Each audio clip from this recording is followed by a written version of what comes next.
ప్రియమైన వాళ్ళారా, ప్రభు అయిన యేసుక్రీస్తు నామములో అందరికీ వందనాలు. మరి ఈ దినం కూడా మన బైబిలు వాక్య ధ్యానం కొరకై మిమ్మల్ని అందరినీ కూడా ప్రేమతో ఆహ్వానిస్తుంటున్నాను. మరి ఈ దినము మన యొక్క వాక్య భాగము కీర్తనల గ్రంథము 46వ అధ్యాయము 1వ వచనం చదువుతానండి. దేవుడు మనకు ఆశ్రయమును దుర్గమునై ఉన్నాడు, ఆపత్కాలములో నమ్ముకొనదగిన సహాయకుడు. కాబట్టి ఇక్కడ కీర్తనకర్త ఏమంటాడంటే, దేవుడు మనకు ఆశ్రయము, షెల్టర్, ఆశ్రయం అంటే కదా, ఆశ్రయం. అట్లాగే ఆపత్కాలంలో నమ్ముకొనదగిన సహాయకుడు, బలమైనటువంటి దుర్గం ఉంటాడు. కాబట్టి ఆయన మనకు బలము అనేటువంటి విధంగా మరి కీర్తనకర్త చెప్తుంటున్నాడు అనమాట. మరి దేవుని యందు నమ్మిక ఉంచు వారికి ఆయన మరి అటువంటి ధైర్యాన్ని ఇచ్చేవాడుకుంటున్నాడు. అందరూ చెప్పలేరు మాట. అది కొరకే 73వ కీర్తనలు కూడా ఏమంటాడంటే 25వ వచనములో ఇక్కడ మరి కీర్తనకర్త చెప్తున్నాడు, ఆకాశముందు నీవు తప్ప నాకెవరున్నారు, నీవు నాకుండగా ఈ లోకములు ఏది నాకు అక్కర్లేదు. ఎంత గొప్ప మరి విశ్వాసం అనేటువంటిది ఇక్కడ ప్రదర్శిస్తున్నాడు. ఆకాశముందు నీవు మరి చూసినట్లయితే ఈ లోకములో నీవు తప్ప ఇంకెవరును నాకు అక్కర్లేదంటాడు. ఎటువంటి తీర్మానం! ఎందుకంటే నా శరీరము నా హృదయము క్షీణించిపోయినను దేవుడు నిత్యము నా హృదయమునకు ఆశ్రయదుర్గమును స్వాస్థ్యమునైతున్నాడు. ఒకవేళ నా శరీరం యాదో బాధో కష్టం ద్వారా నా శరీరం కృషించిపోయినా కూడా, కష్టం ఏర్పడినా కూడా, అయినప్పటికీ కూడాను ఏమంటాడు, నిత్యము నా హృదయమునకు ఆశ్రయదుర్గము. కాబట్టి దేవుడు మనకు ఆశ్రయమును దుర్గమునైతున్నాడు. ఆయనే మనకు చూసినట్లయితే మన బలమైంటున్నాడు అనే కార్యాన్ని చెప్తున్నాడు. అట్లాగే మరి 84వ కీర్తనలో కూడా ఒక మాట చెప్తాడు. 84వ కీర్తనలో గమనించినట్లయితే 84వ కీర్తన 4వ వచనం, నీ మందిరమునందు నివసించువారు ధన్యులు, వారు నిత్యము నిన్ను స్తుతించెదరు. కాబట్టి దేవుని మందిరంలో నివసించేవారు ధన్యులు. ఎందుకంటే వారికి ఒక ఆధిక్యత ఉంటుంది, ఒక ప్రివిలేజ్ ఏంటంటే దేవుని నిత్యము వారు స్తుతించెదరు అని చెబుతూ, నీ వలన బలమునందు మనుష్యులు ధన్యులు, నీ వలన బలమునందు మనుష్యులు ధన్యులు. అంటే మనుషునికి తన యొక్క సొంత బలం ఉంటుంది, సొంత శక్తి ఉంటుంది. అయినప్పటికీ కూడా మనుషుని యొక్క శక్తి పరిమితమైంది, మనుషుని యొక్క బలము పరిమితమైంది. అయితే దేవుడు బలపరిస్తే మరి అటువంటి మనుషునికి అపరిమితమైనటువంటి ఒక విశ్వాసము, నమ్మకము, బలం ఉంటుంది. అందుకొరకే నీ వలన బలమునందు మనుషులు ధన్యులు. ఎందుకంటే యాత్ర చేయు మార్గములు వారికి అతి ప్రియములు. యాత్ర చేయు మార్గములు అంటే వారి జీవిత యాత్రలో దేవుని యొక్క బలము కలిగిన వారు ధైర్యముతోనూ విశ్వాసముతోనూ ముందుకు నడవగలరు. కాబట్టి దేవుని యొక్క బలాన్ని మనము ఆశ్రయించవలసి అనుకుంటున్నాం. ఎవరైతే నమ్ముకుని ఉంటున్నారో ఆయన వారికి ఆశ్రయము దుర్గమైండి బలముగా ఉంటున్నాడు అనేటువంటి కార్యాన్ని మనం చూస్తున్నాం.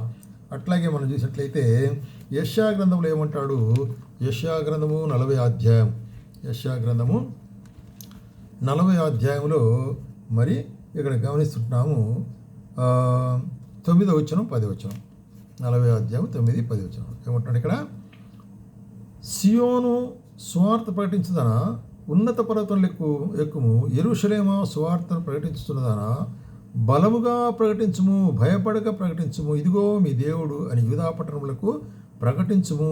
కాబట్టి సియోను అట్లాగే యెరూషలేము అంటే దేనికి సాదృశ్యం ఉంటుందంటే దేవుని యొక్క ప్రజలకు, దేవుని యొక్క సంఘానికి సాదృశ్యం ఉంటుంది. కాబట్టి దేవుని యొక్క సంఘము లేక దేవుని యొక్క ప్రజలు సువార్తను యేసుక్రీస్తు ప్రభువుని గురించి సువార్తను, దేవుని యొక్క మరి రాజ్యాన్ని గురించి సువార్తను ప్రకటించడానికి ధైర్యంగా భయపడద్దంటాడు. కాబట్టి అటువంటి భయం లేకుండా నువ్వు ప్రకటించవు. ఎందుకంటే ఇదిగో తన బాహువాయన తన పశ్చిమ వేలుచుండగా ప్రభు తానే శక్తివంతుడై వస్తున్నాడు. కాబట్టి ప్రభు యొక్క బాహువు లేక ఆయన శక్తి మరి బలపరిచేదిగా ఉంటుంది. కాబట్టి ఇక్కడ ఎట్లా బలపరుస్తుంది అంటే మనం చూస్తున్నాము, అదే 40వ అధ్యాయం 31వ వచనంలో చూడండి, చూస్తుంటాం. ఎట్లా అంటే 30 కూడా చదువుతాను. బాలురు సమస్యలుదురు అలయుదురు, యవ్వనస్తులు తప్పక తొట్టెలుదురు, యెహోవా కొరకు ఎదురు చూచువారు నూతన బలము పొందుదురు, వారు పక్షిరాజు వలె మరి చూసినట్లయితే రెక్కలు చాపి పైకి ఎగురుదురు, అలయక పరిగెత్తుదురు, సొమ్మసిల్లక నడిచిపోదురు. కాబట్టి ఎట్లాగా నూతన బలం ఎట్లొస్తుందట? యెహోవా కొరకు ఎదురు చూచువారు, అంటే యెహోవా కొరకు యెహోవాను ఆశ్రయించువారు. ఆయన ఆశ్రయము దుర్గముగా, అదే కీర్తన 46 కీర్తనలో చూసాం కదా, ఆయన మనకు ఆశ్రయము దుర్గం. కాబట్టి ఆయన మనకు ఆశ్రయము దుర్గం అనేటువంటి విశ్వాసం ఎవరైతే పెట్టుకున్నారో వారు ఎట్లయితారంట? నూతన బలం పొందుతారు. కృంగిపోయేటువంటి సందర్భాల్లో కూడా నూతన బలం పొందిన వారై మరి ఎట్లాగుంటారంట? మరి సొమ్మసిల్లక, వారి యొక్క మరి జీవితంలో అలసిపోక, సొమ్మసిల్లక, మరి పడిపోక వారు చక్కగా దేవుని మార్గంలో నడిచేటువంటి వారుగా ఉంటున్నారు అనే కారణం. కాబట్టి దేవుడు మనకు ఆశ్రయమును దుర్గమంటున్నాడని చెప్తూ ఆయన నమ్ముకొనదగినది ఉన్నాడు. అంటే మరి ఎటువంటి వాడు ఉంటున్నాడంటే ఎటువంటి సహాయముగా ఉంటున్నాడు అనేటువంటి కార్యాన్ని ఇక్కడ చెప్తున్నాడు కదా. 46 కీర్తనలో మనం చూసినట్లయితే ఆయన మరి ఆపత్కాలంలో నమ్ముకొనదగిన సహాయకుడు. రెండవదిగా ఆయన మనకు సహాయకుడు, అంటే దేవుని యొక్క సహాయము, అంటే ఆత్మీయ సహాయము, అంటే పైనుండి వచ్చేటువంటి సహాయము. మనుష్యుని యొక్క సహాయం కాదు. మనుష్యుని యొక్క సహాయం అది లిమిటెడ్గా ఉంటుంది. అయితే దేవుని నుంచి వచ్చే సహాయం ఎటువంటిదిగా ఉంటుందంటే మరి 28వ కీర్తనలో కీర్తనకర్త ఏమంటాడంటే 28వ కీర్తన చూడండి, ఇక్కడ మనం గమనిస్తున్నాము మరి 6-7 వచనాలు. 28వ కీర్తన 6-7 వచనాలు. యెహోవా నా విజ్ఞాపనతోనే ఆలకించున్నాడు, ఆయనకు స్తోత్రం కలుగునుగాక. ఆయన నాకు ఆశ్రయము, నా కేడము, నా హృదయం ఆయన నమ్మిక ఉంచినది కనుక నాకు సహాయం కలిగను. కాబట్టి నా హృదయం ఆయన మీద నమ్మిక ఉంచినది కాబట్టి ఏం కలిగింది? నాకు సహాయం కలిగి ఉంటుంది. కాబట్టి ఆయన మనకు సహాయకుడుగా ఉంటున్నాడు అనేటువంటి కార్యాన్ని కీర్తనకర్త ఇక్కడ మరి ఈ కీర్తన దావీదు రాశాడు. కాబట్టి కీర్తనకర్త చెప్పేది ఏంటంటే ఆయన మరి నా విజ్ఞాపన విన్నపను అంటే మనం ప్రార్థన ఆలకించే దేవుడు కాబట్టి, ప్రార్థన ఆలకించి దాని జవాబు అనుకరించే దేవుడు కాబట్టి, ప్రార్థన ఆలకించి దానికి నాకు కావాల్సిన ఉత్తరం అనుకరించే దేవుడు కాబట్టి ఆయన ఎట్లా ఉంటున్నా? నా హృదయం ఆయనదు నమ్మిక ఇచ్చినది. పరలోకపు సహాయం, పరలోకపు సహాయము అనేటువంటి కార్యాన్ని చూస్తున్నాం. అట్లాగే మనం గమనించినట్లయితే అదే 40వ కీర్తనలో కూడా 40వ కీర్తన 17వ వచనంలో ఏమంటాడు? 40వ కీర్తన 17వ వచనంలో ఇక్కడ రాసే కార్యం ఏంటంటే నేను శ్రమల పాలై దీనుడనైతిని, ప్రభువు నన్ను తలంచుకొనుచున్నాడు. నాకు సహాయం నీవే, నా రక్షణకర్తవు నీవే, నా దేవ ఆలస్యం చేయకు. తిరిగి ఇక్కడ మరి అదే దావీదు కీర్తనలు ఏమంటాడంటే నేను శ్రమల పాలైన అంటున్నాడు. కాబట్టి దావీదు ఎన్నో శ్రమలు పొందినాడు. సౌలు ద్వారా, తన కుటుంబం వారి ద్వారా, మరి చూసి తన కుమారుని ద్వారా కూడా శ్రమ పొందినాడు. చుట్టూ శత్రువుల ద్వారా శ్రమ పొందినాడు. అన్నిట్లో నుంచి దేవుడు కాపాడుతూ వచ్చినాడు. ఎందుకంటే ప్రభు నన్ను తలంచుకుంటున్నాడు. ఎందుకంటే నేను ఆయన లెక్కలో ఉంటున్నాను. కాబట్టి ప్రేమైన సహోదరి, మరి నీకు ఏ కష్టము, ఏ ఇబ్బంది, ఏ ఇరుకు వచ్చినా కూడా, సమస్య వచ్చినప్పుడు కూడా ఆయన నిన్ను తలుచుకునేవాడైతే నువ్వే భయపడాల్సిన అవసరం లేదు. కాబట్టి ఆయనే మనకు రక్షణకర్త, మనకు సహాయము అంటాడు. అదే 116వ కీర్తనలు ఏమంటాడంటే రైట్ 116వ కీర్తనలు చెప్పే కార్యం ఏంటంటే రైట్ 116వ కీర్తన మరి 5-6 వచనాల్లో చూస్తుంటున్నాం. ఇక్కడ 116-5-6 వచనాలు ఏముంటుంది ఇక్కడ? యెహోవా దయాళుడు, నీతిమంతుడు, మన దేవుడు వాత్సల్యత గలవాడు. యెహోవా సాధువులను కాపాడును, నేను కృంగి ఉండగా ఆయనను రక్షించును. అది కాబట్టి దేవుడు దయాళుడు, కృపగలిగినవాడు, కరుణాసంపన్నుడు, అత్యధికమైనటువంటి ప్రేమ కలిగిన వాడు. అటువంటి దేవుడు ఏం చేస్తాడంటే నేను కృంగి ఉండినప్పుడు, నేను అలసిపోయినప్పుడు, నేను కష్టాల్లో ఉన్నప్పుడు, నేను శ్రమల్లో ఉన్నప్పుడు ఆయన నాకు సహాయం చేసినాడు. కాబట్టి మన కష్టాల్లో మనం చూసేటువంటి దేవుడు ఉంటున్నాడు. ఆయన కన్నులు మన మీద ఎల్లప్పుడూ ఉండేది ఉంటుంది. అందుకొరకే ఏమంటాడంటే మన యొక్క కన్నులు కూడా ఆయన చూడవలసి వారు ఉంటున్నాం ఏ అవసరం వచ్చినప్పటికి కూడా. అందుకొరకే 121వ కీర్తనలు ఏమంటాడు కీర్తనకర్త? కొండల తట్టు నా కనులు ఎత్తుచున్నాను, నాకు సహాయం ఎక్కడి నుంచి వస్తుంది అని చెప్పుకుంటూ మళ్ళీ తానే బదులు యెహోవా వలనే నాకు సహాయం కలుగును, ఆయన భూమి ఆకాశమును సృజించిన దేవుడు. కాబట్టి భూమి ఆకాశం సృజించిన దేవుడు ఆయన వలనే నాకు సహాయం. ఎందుకంటే ఆయన ఇశ్రాయేలును కాపాడు దేవుడు, నిద్రపోడు, కునుకడు.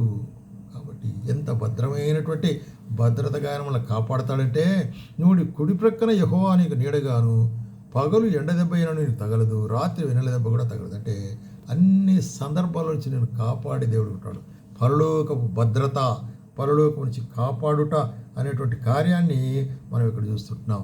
అదే మరి మనం చూసినటువంటి 40వ అధ్యాయము యెషయా గ్రంథములో 4వ వచనంలో ఏమంటాడంటే, ప్రతి లోయను ఎత్తు చేయవలను, ప్రతి పర్వతమును ప్రతి కొండను అణచవలను, వంకరవియు చక్కగాను కరుకైన సమముగాను చేయబడును. ఆయన వంకర మార్గంలో ఎట్లా చేస్తాడంట? చక్కగా చేసేటువంటి వాడు ఉంటున్నాడు.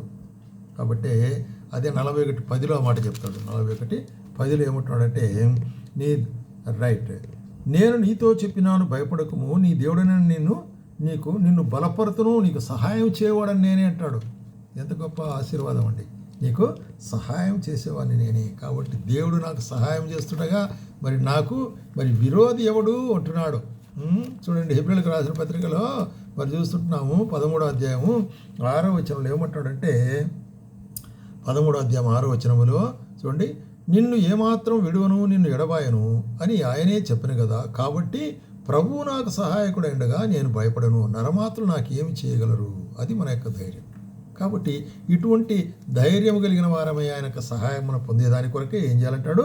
మరి 4వ అధ్యాయంలో 16వ వచనములో, కనుక మనం కనికరింపబడి సమయోచితమైన సహాయం కొరకు కృప పొందినట్లు ధైర్యముతో ఆయన యొక్క సింహాసనం వద్దకు చేరుదము, కృపాసనం వద్దకు చేరుదము. కాబట్టి ఆయన కృపను, ఆయన కనికరాన్ని మనం పొందుతున్నాం. కాబట్టి ప్రతి అవసరతకు, ప్రతి ఒక్కరి కొరకై ఆయన సింహాసనము, ఆయన పాదపీఠం దగ్గరికి మనము వెళ్ళవలసిన వారు ఉంటున్నాం. ఎందుకంటే ఆయన మన యొక్క బలహీనతల్లో ఆయన మనకు సహాయకుడిగా ఉంటున్నాడు.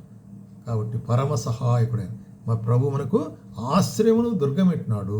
మరి చూసినట్లయితే మన యొక్క ఆపత్కాలంలో ఆయన నమ్ముకొనదగిన సహాయకుడు అని కీర్తనకర్త వాడినట్లు మనకు కూడా ఆయన సహాయుడు. కాబట్టి ఆ విధంగా మన ఆయన మీద విశ్వాసం ఉంచుదాం.